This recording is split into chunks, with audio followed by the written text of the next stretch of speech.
Chordata, इन दोनों को commonly कहा जाता है प्रोटोकॉर्डेटा। ठीक है, तो हमने देख लिया कॉर्डेटा के 3 सब फाइलम हो गए और इनमें से इन दोनों को प्रोटोकॉर्डेटा कहा गया।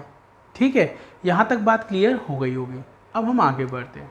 अब देखिए दुनिया में जितने भी एनिमल हैं उनकी कुछ कैटेगरीज बनाई गई हैं। देखिए दुनिया में जितने भी एनिमल्स हैं उनकी फर्दर 2 कैटेगरीज की मैं बात करता हूँ।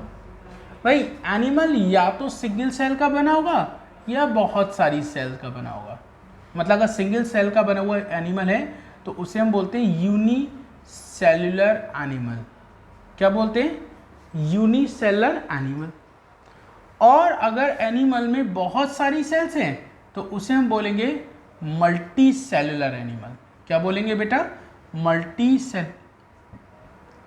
सेलुलर। यूनिसेलुलर और मल्टी सेलुलर ये 2 टाइप के एनिमल हो गए, ये सिंगल सेल के एनिमल, ये डबल सेल के। तो मैंने पूछा सिंगल सेल वाले एनिमल कौन से ग्रुप में रखे जाएंगे, कौन से किंगडम में रखे जाएंगे? तो आंसर आया उस किंगडम का नाम है प्रोटिस्टा। कौन से किंगडम में? किंगडम प्रोटिस्टा है। प्रोटिस्टा किंगडम प्रोटिस्टा है जिसके अंदर सिंगल सेल एनिमल होंगे। और इस किंगडम के कौन से फाइलम में एनिमल होंगे? तो आप बताओगे किंगडम का नाम है प्रोटिस्टा और उसके अंदर एक फाइलम है प्रोटोजोआ। क्या है? प्रोटोजोआ। मतलब प्रोटोजोआ एक ग्रुप है जो किंगडम प्रोटिस्टा के अंदर आता है और इसके सारे एनिमल यूनिसेलुलर होते हैं। तो समझो किंगडम प्रोटिस्टा के अंदर एक ग्रुप है प्रोटोजोआ और इसके अंदर जितने भी एनिमल्स आते हैं वो सारे यूनिसेलुलर होते हैं। ऐसे ही एक दूसरा किंगडम है किंगडम एनिमेलिया। देखो चाहे लिखा हो किंगडम एनिमेलिया या फिर लिखा हो एनिमल किंगडम, बात एक ही है। किंगडम प्रोटिस्टा के ग्रुप का नाम प्रोटोजोआ, इसके अंदर सारे एनिमल कैसे? सिंगल सेल वाले, मतलब यूनिसेलुलर। ऐसे किंगडम एनिमेलिया है, इसके अंदर जो ग्रुप है उसका नाम है मेटाजोआ। इसके अंदर जो ग्रुप है उसका नाम क्या है? मेटाजोआ। और मेटाजोआ के अंदर जितने भी एनिमल्स हम पढ़ेंगे वो कैसे होंगे? Multi cellular. तो अब आपसे पूछे किस किंगडम में यूनिसेलुलर एनिमल हैं? तो आप बताओगे प्रोटिस्टा में। किस किंगडम में सिर्फ मल्टी सेलुलर एनिमल हैं? तो किंगडम एनिमेलिया में। दूसरी तरह से क्वेश्चन आता है मेटाजोआ के अंदर किस टाइप के एनिमल होते हैं? तो आप बताओगे मेटाजोआ वो ग्रुप है जिसके अंदर सारे एनिमल मल्टी सेलुलर है। प्रोटोजोआ में एनिमल कैसे होते हैं? तो आप बताओगे यूनिसेलुलर। यहां तक बात समझ में आ गई होगी। आगे बढ़ूं? चलो, जो मेटाजोआ ग्रुप है इस मेटाजोआ ग्रुप को फर्दर 2 कैटेगरी में डिवाइड किया गया है। एक का नाम है पैराजोआ और एक का नाम है यूमेटाजोआ। क्या नाम बेटा? पैराजोआ और यूमेटाजोआ। तो पैराजोआ और यूमेटाजोआ ये किसके ग्रुप हैं? ये मेटाजोआ के। आप कह सकते हो metazoa further divided into parazoa and eumetazoa. अब ऐसा क्यों करा गया वो समझो। मेटाजोआ में कैसे एनिमल है? Multi cellular. ठीक, अब अगर कोई एनिमल ऐसा है जिसमें सेल्स ही सेल्स हैं और कुछ है ही नहीं, जिसमें सिर्फ ही सेल है, बहुत सारी सेल एग्रीगेट हो गई, एग्रीगेट का मतलब होता है कलेक्ट हो जाना, बहुत सारी सेल एग्रीगेट हो गई मतलब कलेक्ट हो गई और उन्होंने मिलकर एक एनिमल बना दिया। ठीक, बात समझ में आ रही?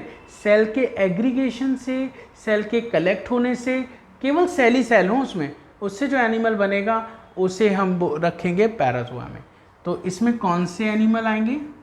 इसमें वो एनिमल आएंगे जो सेल एग्रीगेशन रखते होंगे, having only cell aggregation. Cell aggregation, ठीक है, एग्रीगेशन, हैविंग सेल एग्रीगेशन। इनमें केवल सेल एग्रीगेशन होगा और इस ग्रुप में जो एनिमल्स रखे जाएंगे उनमें से कुछ एनिमल के पास सेल से मिलकर क्या बन चुका होगा? टिश्यू। टिश्यू से मिलकर क्या बन गया होगा? ऑर्गन। और ऑर्गन से मिलकर क्या बन गया होगा? Organ system. बात समझ में नहीं आई? फिर से देखो, हमारे पास पहले होती है सेल, फिर बहुत सारी सेल इकट्ठी हो जाती हैं।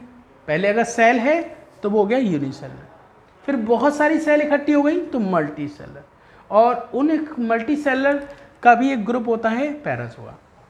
ठीक है, इसमें सिर्फ सेल्स ही सेल्स होती हैं। अगर सेल डेवलप होकर टिश्यू बना लें तो वो इसमें आ जाएगा। टिश्यू डेवलप होकर ऑर्गन बनाते हैं वो भी इसी में आएंगे।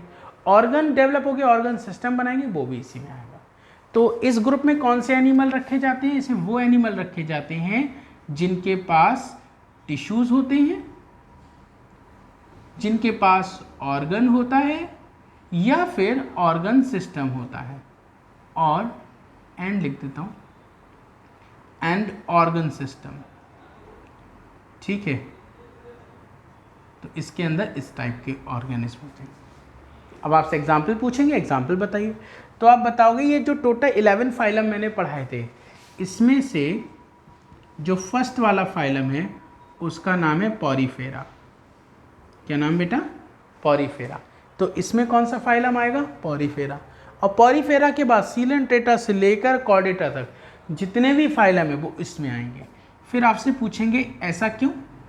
इसका एग्जाम्पल क्या होगा? From coelenterata to chordata. अब आपसे पूछेंगे ऐसा क्यों? ऐसा इसलिए क्योंकि सीलेंट्रेटा और टीनोफोरा ये दो फाइलम जो हैं इनके पास जो एनिमल होंगे उनमें टिश्यूज प्रेजेंट होंगे। प्लेटीहेल्मिन्थीज जो होगा इनके पास जो एनिमल्स होंगे उनमें ऑर्गन होगा। और एस्केहेल्मिन्थीज से लेकर कॉर्डेटा तक इस ग्रुप में जितने भी एनिमल्स होंगे उन सब में ऑर्गन सिस्टम डेवलप हो चुका होगा। तो यहाँ तक आई होप आपकी समझ में आ गई होगी। तो देखो एनिमल्स के दो ग्रुप, एक है प्रोटिस्टा किंगडम, एक है किंगडम एनिमेलिया। इसके अंदर एक ग्रुप है प्रोटोजोआ जिसमें यूनिसेलुलर एनिमल पढ़ते हैं।